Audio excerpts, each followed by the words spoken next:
Have you ever heard the expression champagne taste, beer budget? Well, today we're going to explore an example of that.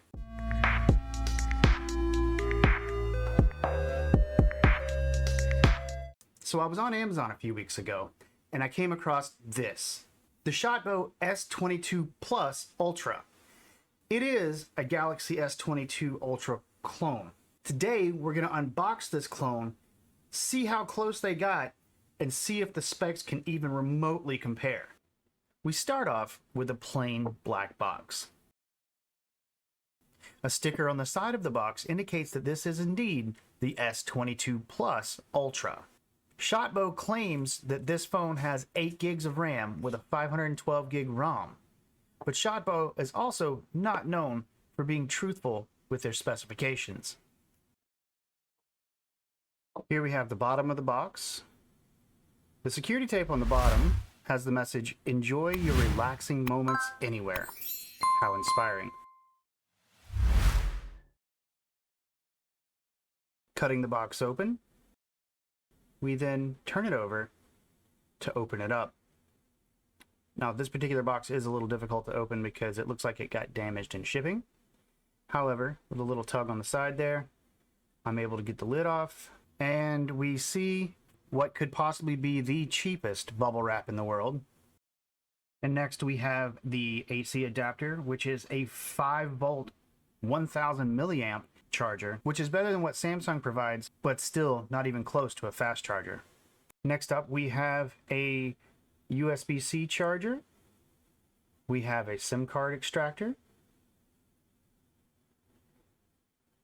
And we have a set of headphones, which are USB-C based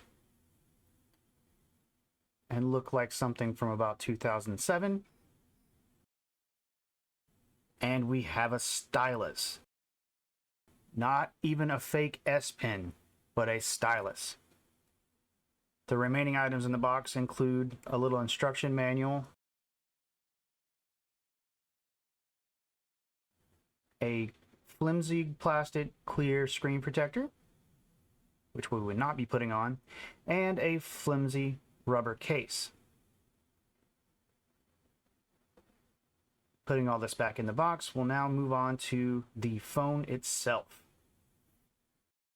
Pulling the phone out of the bubble wrap, we see that it is at least protected with the silky plastic covering. Now, this phone does have some bulk to it. It feels heavy. I'm wondering how much of this is real phone weight, like battery and the such, and not just actual weight to make it feel more premium. And the power button is covered by a little piece of rubber here that we'll remove shortly. SIM card tray on this side.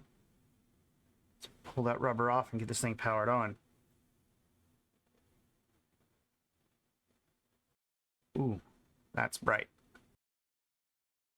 So we see that it says welcome, and we'll see how long this actually takes to boot up.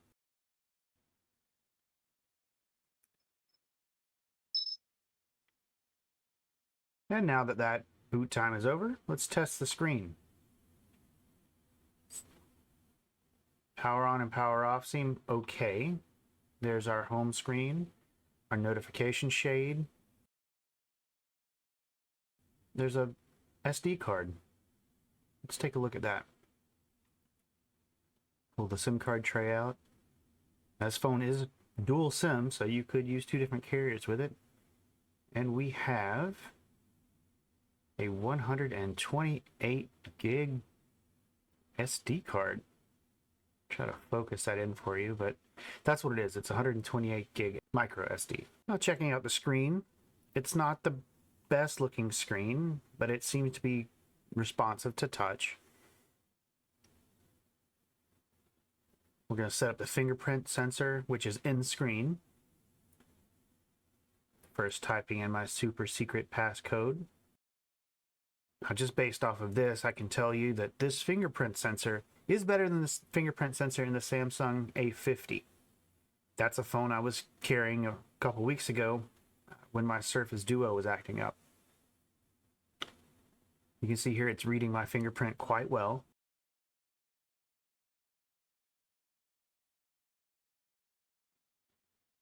and setup went by rather quickly.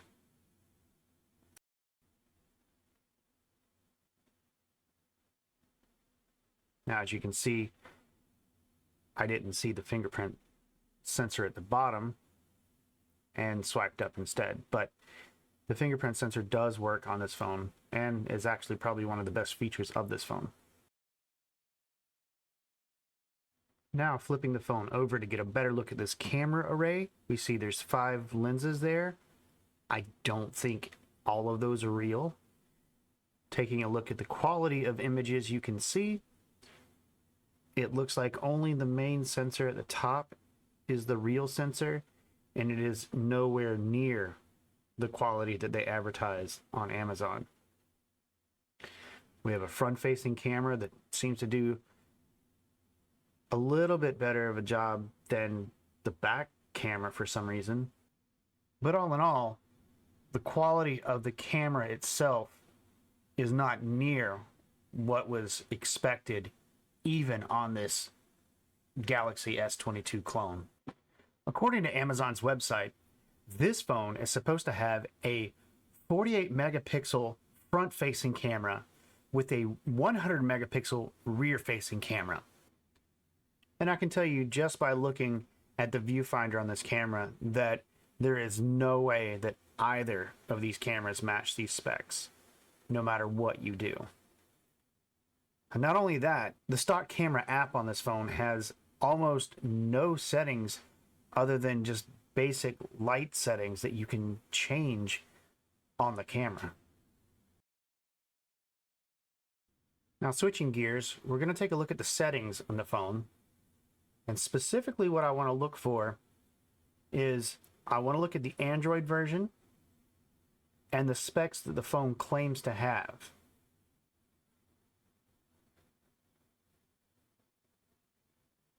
The phone claims to be running Android 12. It claims to be an octa-core processor. It claims to be a Snapdragon processor. It claims to have 512 gigs of ROM. We will be putting this phone through a benchmark test momentarily. Now we're setting up my Google account so that I can download the Geekbench benchmarking software. One thing I am noticing on this phone too is that nothing seems to run in the background. This download, as you can see, is taking quite a long time. And if I go back, it doesn't seem to have moved at all.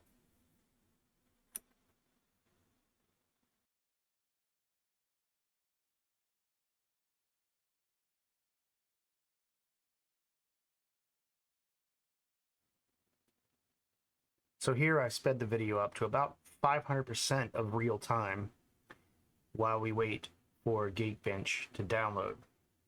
This is on my Wi-Fi, and it is a rather substantial Wi-Fi. We pull about 500 megs down, and that's not bad over Wi-Fi for the ISP that I have. See, we're still waiting and waiting and waiting. Now we finally got Geekbench up and running. As you can see here, it's already saying that this is definitely not the specs we were looking at. I mean, it's running Android 10. So we start the Geekbench scan, and once again, we're going to end up fast forwarding this quite a bit. I did a Geekbench scan on my Pixel 2, and it finished about a minute after this one ended, and I started the Geekbench scan on the Pixel 2 when this hits 90%. And when I say this took forever, I'm now playing this at 6,000% of normal speed. It took quite a long time. And the only reason I sat here in front of it is I didn't want the screen to go dim and potentially end the test. And drum roll please, here are our results. It got a single core benchmark score of 70 and a multi-core score of 250. Ugh. It's not running Android 12, it's running Android 10. It doesn't have an octa-core processor, it has a quad-core processor. It doesn't have 8 gigs of RAM, it has 3 gigs of RAM. So this phone is nowhere near what ShotBow is claiming the specs are. Fortunately for me, I knew that going in, so as soon as this video is over, this device is getting boxed up and sent back. Now, taking a look at these tabs up here, we can compare this device to other devices, and you can see Samsung Galaxy S22 Ultra gets a much higher Geekbench score because, quite obviously, it's a much better phone. And you have to scroll all the way down to the bottom, and even the oldest device on this list is still multitudes times better. Now, I wanted to show you the Geekbench score of the ShotBow phone and the Pixel 2. And as you can see, the Pixel 2 beats this phone out. The Pixel 2 is running a Snapdragon 835 processor and is from 2017. So if you were going to buy a phone like this, you would be much better off buying a Pixel 2 than you would be this phone from ShotBow. So one final test I wanted to do on this phone was download a game and try to play it. Now this is Alto's Adventure. It's just a free little kind of snowboarding game that I like to play sometimes. And normally it's very smooth on every single phone I've ever played this on, including the Pixel 2. And as you can see, we are once again waiting and waiting and waiting for the screen to load. Now this is the intro credits to the game, which you can't bypass, but you can see it kind of stuttering there a little bit. And all this is a snowboard down a hill to catch llamas game.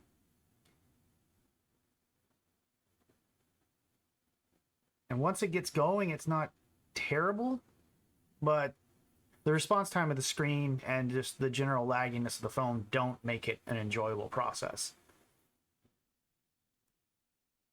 So what are my overall thoughts of this device? Well, as you can see, I've got the box here.